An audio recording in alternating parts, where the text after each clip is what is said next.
जो हम कहते हैं कि आप कह रहे हो कि इतना सब धनी है तो फिर पैसा कहाँ है। अब मैं आपको छोटे छोटे उदाहरण देता हूं और आप गिनते चलना कितना पैसा है। मैं लंदन से आया, मैंने व्यापार प्रारंभ किया, मैं एक फर्नीचर की दुकान पर गया, मैंने कहा मुझे कुछ लकड़ी प्लाईवुड चाहिए, तो उन्होंने मेरे को प्लाईवुड दिया 20,000 रुपए एक कागज की पर्ची पे लिख के। तो मैंने उनको कहा कि आप कृपया इसका बिल दे दें, तो उन्होंने कहा कि आपको 12.5% वैट लग जाएगा। तो मैंने कहा 12.5% 20,000 रुपए का यानी कि 2,500 रुपए लग जाएगा। तो कोई बात नहीं, आप मेरा ये पैसा क्यों बचाना चाहते हो? बोला कि नहीं आपकी इच्छा। मैंने कहा मेरी इच्छा नहीं, आप उस बिक्री पर होने वाले इनकम टैक्स की भी चोरी करना चाहते हो।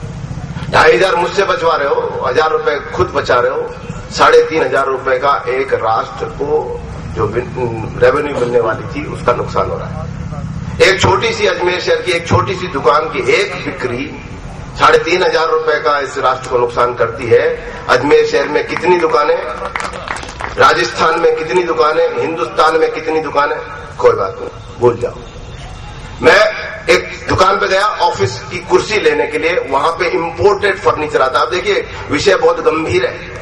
वो कह रहे हैं इंपोर्टेड फर्नीचर आ रहा है, 21,000 रुपए की फर्नीचर की कुर्सियां मुझे देने को तैयार हैं, और वो बोलते हैं कि बिल लोगे तो वेट लग जाएगा।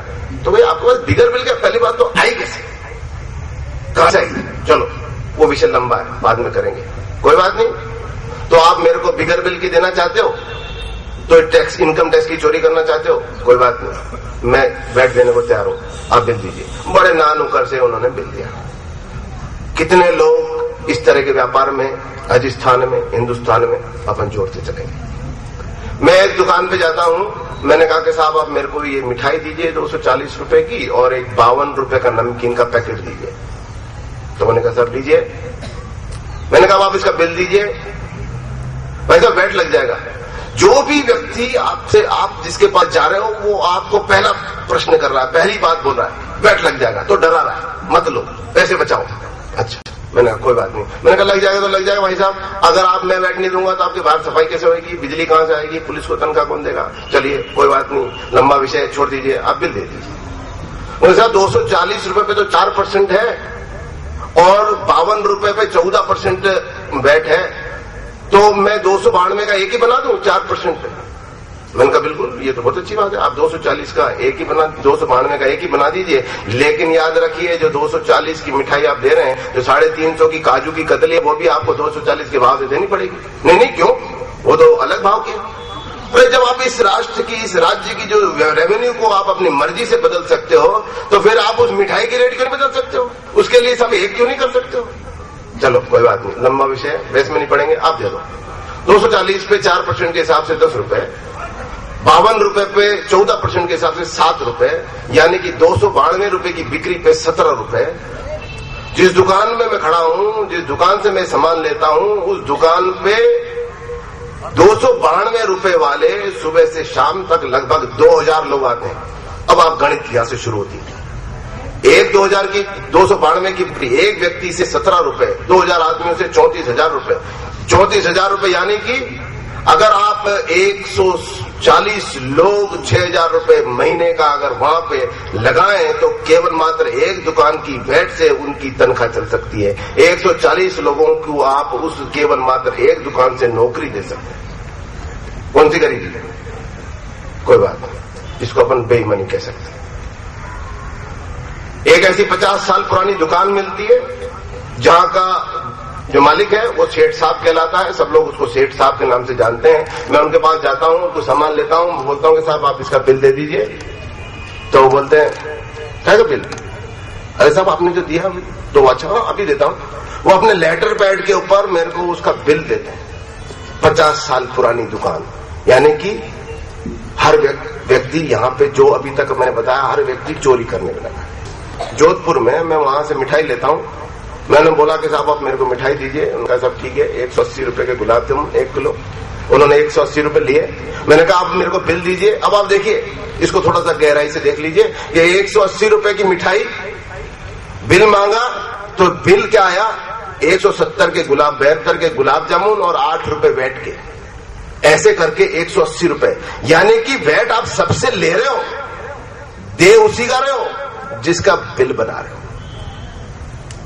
180 रुपए का गुलाब जामुन 180 रुपए में मिलेगा, लेकिन बिल लोगे तो बिल में लिखा आएगा 172 का गुलाब जामुन और 8 रुपए वैट के, यानी कि 180 के हिसाब से लिए तो सबसे और दिए उसके ही जिसका बिल कटा।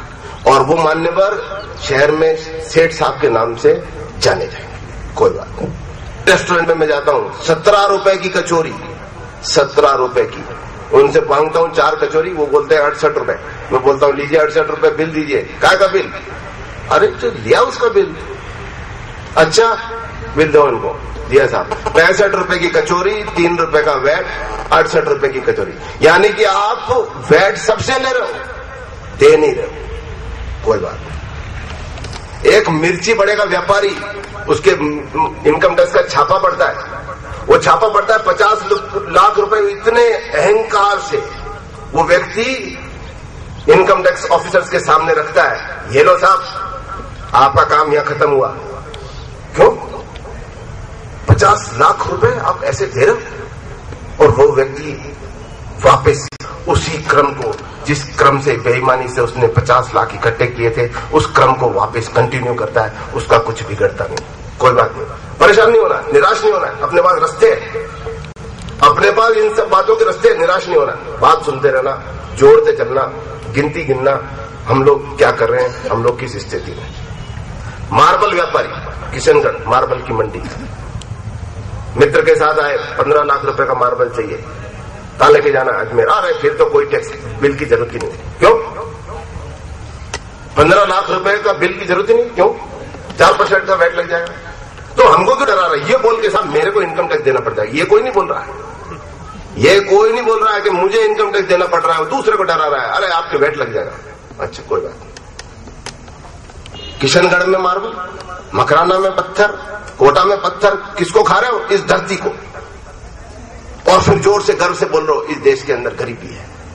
कोई बात नहीं, इसका हल है अपने पास, निराश नहीं होना है। एक व्यक्ति मिला जो 5-5 हजार, 8-8 हजार, 10-10 हजार के खानों का ऑर्डर लेता है। मैंने कहा बहुत अच्छी बात है, मेरा भी एक छोटा सा कार्य है, आप आइए। मैंने कहा मुझे बिल चाहिए। क्या बिल? मेरे पास तो इनकम टैक्स की फाइल ही नहीं है। कितने वर्षों से कर रहे हो? कोई गिनती नहीं है। कोई बात नहीं, जोड़ते चलेंगे। एक दुकान है जो सुबह से 6 बजे से लाइन लग रही है। मैं शाम को जाता हूं 10 बजे, उनको बोलता हूं कि मुझे ये सामान दीजिए, नाश्ते की लाइन है अजमेर शहर में। देखिए मैं यहां पे किसी का नाम लेके इस व्यवस्था अपन तोड़ना नहीं चाहते, अपने को जोड़ना है। नाम लेके एक व्यक्तियों को बदनाम नहीं करना कि वो ऐसा कर रहा है, वो ऐसा कर रहा है, तो होगा क्या उससे? उससे कुछ नहीं होगा। अपने को व्यवस्था सुधारना है, लोगों को तोड़ना नहीं, उनको जोड़ना है। अपने को समझना विषय को, ये विषय क्या है। मैं उनके पास जाता हूं, उनको कहता हूं कि साहब बिल दे दीजिए। वो कहता साहब कल आना। तो कोई बात नहीं, सामान अभी दे दीजिए, पैसे कल ले लेना। नहीं नहीं, पैसे तो अभी दे। अरे वाह, ये कौन सी बात हुई? ये कौन सी बात हुई? आप पैसे तो अभी लेना चाहते हैं, बिल कल देना चाहते हैं, तो फिर मैं कल के बिल के ले आऊंगा। नहीं साहब हमारे पास, हम तो बिल तो आप ही मांग रहे हो, साहब कोई मांगता नहीं। कोई बात नहीं, आपसे नाराजगी नहीं, हमारे पास है आपका, बाद में बात करेंगे। एक प्रिंटर की कार्टेज लेने के लिए गए, प्रिंटर की कार्टेज लेने जाता हूं, उसको बोलता हूं कि भाई इसका बिल दे दीजिए। तो मेरे को हाँ सर ये लीजिए बिल लीजिए। मैंने कहा यार इस बिल पे तो कोई टिन नंबर नहीं है, कुछ भी नहीं है, तो फर्जी है। हाँ सर ये फर्जी है। तो फिर क्या करते हैं उसका? ये कुछ नहीं करते साहब, बिल बुक भर जाती तो फाड़ फेंक देते हैं। वेरी गुड, कोई बात नहीं। 5-7 मिनट 10 मिनट में उनको समझाता हूं, तो वो मेरे से वादा करता है, देखिए आप सुधार हो रहा है। वो वादा करता है कि भाई साहब अगली बार आओगे आपको मेरी व्यवस्था मिलेगी। निराश नहीं होना, रास्ता निकलता है। मेरे साथ एक व्यक्ति है, वो कहते हैं भाई साहब अपन इसकी कंप्लेंट करते हैं, इस आदमी को सबक सिखाते हैं। भाई क्या सबक सिखाएंगे? सेल ऑफिस में जाके बिल की कॉपी देंगे, वो आएगा आके इसको परेशान करेगा या कुछ भी करेगा, जो भी व्यवस्था होगी। ये आदमी फिर नहीं सुधरेगा, क्योंकि आपने ऐसी व्यवस्था के अंदर एक आदमी को सजा दी है जहां पूरी व्यवस्था बिगड़ी है। ऐसे नहीं चलेगा। व्यवस्था को सुधारना है, आदमी को जोड़ना है, उसको तोड़ना नहीं। अगर वो